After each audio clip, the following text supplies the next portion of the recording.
सबका विवाह हुआ है। और एक जगह वृंदावन में ऐसा हुआ है, बताऊं कि रहने दूं? बताओ। जब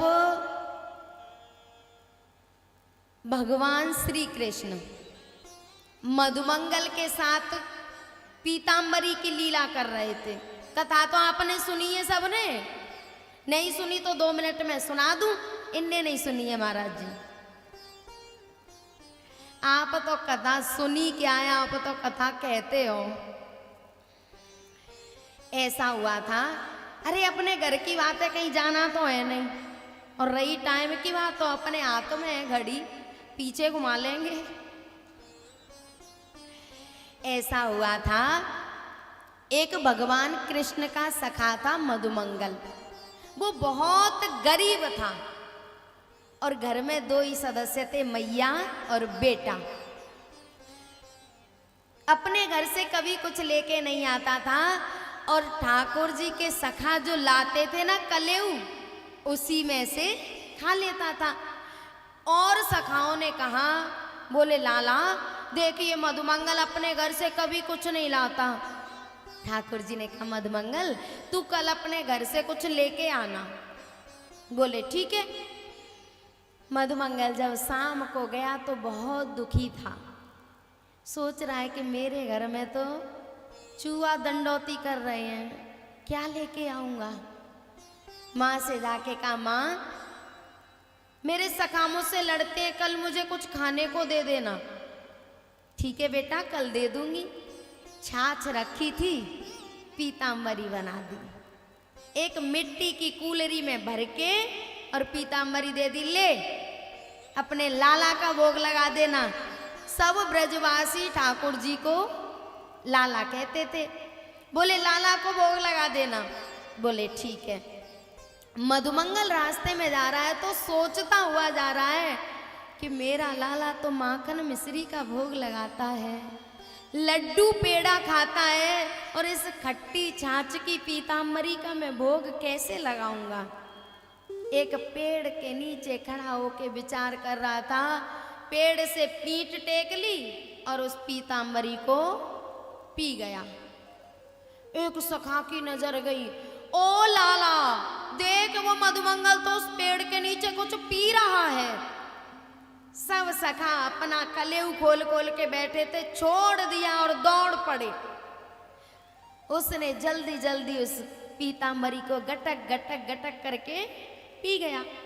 जैसे ही पास में पहुंचे तो उसने उस मिट्टी की जो कूलरी थी उसको जमीन में पटक दिया। ग्वाल बाल बोले लाला अब बता हम क्या खाएंगे। ये प्रेम की लीला है साहब, भोग रखे हैं खुले, कलेऊ रखा है और कह रहे हैं लाला बताओ हम क्या खाएंगे।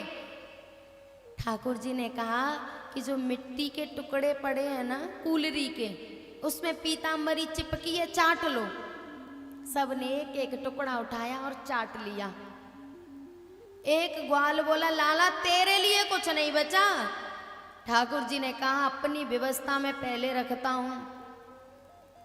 मधुमंगल ने जब पीताम्बरी पीना तो उसे अंदर नहीं कर पाया, मुंह में पीताम्बरी भरी थी। ठाकुर जी ने दोनों हाथों से गुलचे मारे और मधुमंगल के मुंह में से पीताम्बरी,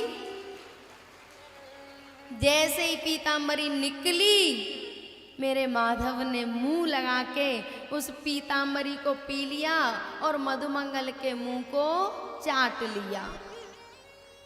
इस दृश्य को ब्रह्मा जी देख रहे थे। कौन? जिसके 4 खोपड़ी हैं। ब्रह्मा जी सोचने लगे ये कोई परमात्मा, ये तो कोई ग्वाल वाल है और ये परमात्मा बनने का ढोंग कर रहा है। बताओ ग्वाल वालों के मुंह में से निकलवा निकलवा के और खा रहा है। ब्रह्मा जी को मोह हो गया, सोचने लगे इसकी तो परीक्षा लेनी पड़ेगी। और प्यारे ब्रह्मा जी, इधर तो लीला चल रही थी और ब्रह्मा जी गाय बछड़ों को लेके ब्रह्मलोक में चले गए। ठाकुर जी ने देखा हमारे गाय बछड़े कहाँ हैं। देखा कि ब्रह्मा जी ले गए। इधर ग्वाल वालों को भेजा, बोले जाओ गाय बछड़ों को देखो कहाँ हैं। तो ब्रह्मा जी ग्वाल वालों को भी लेके चले गए। अब ठाकुर जी अकेले खड़े रह गए। जैसे ही ठाकुर जी ने देखा कि अब शाम को घर जाऊंगा तो क्या जवाब दूंगा, ठाकुर जी ने अपने शरीर में से ही गाय बछड़ा और ग्वाल सब प्रकट कर लिए। अब जब शाम को गाय जा रही है तो बछड़े बड़ा प्रेम कर रहे हैं, ग्वाल जा रहे हैं तो मैया बड़ा प्रेम कर रही हैं। दाऊ जी ने देखा कि आज क्या चक्कर है, वृंदावन में प्रेम ही प्रेम दिखाई दे रहा है।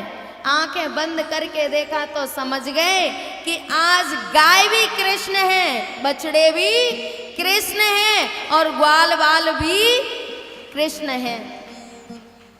ये बात सांडिल्य ऋषि को पता चल गई। सांडिल्य ऋषि जो नंद बाबा के गुरु हैं, उनको पता चल गई कि आज वृंदावन में जितने भी ग्वाल वाले हैं वो स्वयं कृष्ण हैं।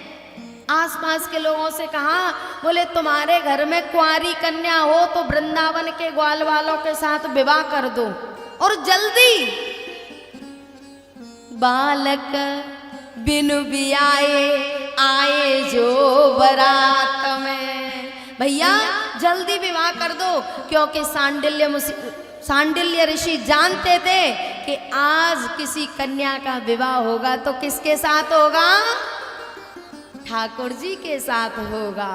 सबने अपनी अपनी कन्याओं के विवाह कर दिए। ब्रह्मा जी का एक दिन और हमारा एक साल एक बराबर होता है। हमारे यहाँ का एक साल होता ना, इतने में ब्रह्मा जी का एक दिन होता है। तब तक तो सब कन्याओं के विवाह ठाकुर जी के साथ हो गए। अब आगे कथा कहूं कि यहीं तक कहनी थी हमें तो। जब ठाकुर जी ने देखा कि अब देख के तो आऊं ब्रह्मा जी का क्या हो रहा है, मोह हो गया था ना। ठाकुर जी ब्रह्मलोक में गए, जाके कहा जो द्वारपाल थे उनसे, ब्रह्मलोक में गए ब्रह्मा बन के और द्वारपालों से कहा, बोले आजकल नकली ब्रह्मा घूम रहे हैं, कोई आए तो घुसने मत देना। बोले ठीक है। और ब्रह्मा जी इधर देखने आए, देखा कि गाय बछड़े सब ज्यों के त्यों। जब लौट के ब्रह्मलोक में गए तो द्वारपालों ने घुसने, कहाँ जा रहे हो? बोले पागल हो, मैं तुम्हारा स्वामी ब्रह्मा। बोले हमारे स्वामी तो अंदर बैठे हैं, चलो। ब्रह्मा जी को भगा दिया द्वारपालों ने। दूसरे दरवाजे पे पहुंचे। दूसरे दरवाजे पे जैसे सिकोआबाद के हैं ना, ऐसे द्वारपाल थे। कैसे हैं? ज्यादा मना की ब्रह्मा जी से कि आप हमारे स्वामी नहीं है, हमारे स्वामी तो अंदर बैठे हैं, जाओ। जब ब्रह्मा जी ने ज्यादा जिद करी तो उन्होंने तो देवालय ही कूट दिया ब्रह्मा जी को। बोले तुम वैसे मानने वाले नहीं है। जब कुटाई पिटाई हुई तो आवाज अंदर गई। जो असली ब्रह्मा है उन्होंने कहा कि ठीक है मैं नकली ब्रह्मा हूं, पर एक बार असली के दर्शन तो करवा दो। द्वारपाल अंदर गए, ठाकुर जी को बुला के लाए। अब सबको तो ठाकुर जी ब्रह्मा दिखाई दे रहे हैं। भगवान कृष्ण सबको तो ब्रह्मा दिखाई दे रहे हैं, लेकिन ब्रह्मा को क्या दिखाई दे रहे हैं? ठाकुर जी। चरणों में गिर पड़े ब्रह्मा जी, बोले मुझे मोह हो गया था, मुझे क्षमा कर दो। जैसे ही ठाकुर जी चले तो द्वारपाल कांपने लग गए। बोले आपने हमारे स्वामी जी पिटवा दिए हमारे हाथों से, अब हमारा क्या होगा? ठाकुर जी ने कहा ये मेरे आदेश से हुआ था।